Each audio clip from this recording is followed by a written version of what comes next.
Bolalarim, bozorga qog'ozdan boshqa narsa uchun bormanglar. Bozorga kitobdan boshqa narsa uchun bormanglar. Hasan Lu'lu'y aytadi, yotganimda ham, turganimda ham kitob 40 yil mening hamrohim bo'ldi. Insof qilaylik.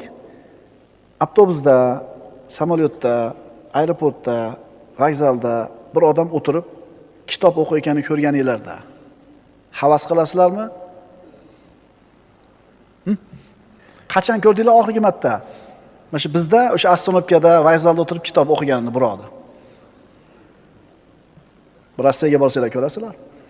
Metroda, avtobusda, tramvayda, poyezdda ketayotganlar kitob o'qiydi. Va men statistikani ham aytib beraman kitob o'qishlik bo'yicha. Bizning xalqlar qayerda, u xalqlar qayerda. Kitoblarning eng ulug'i va eng sharaflisi shubhasiz Qur'oni Karimdir.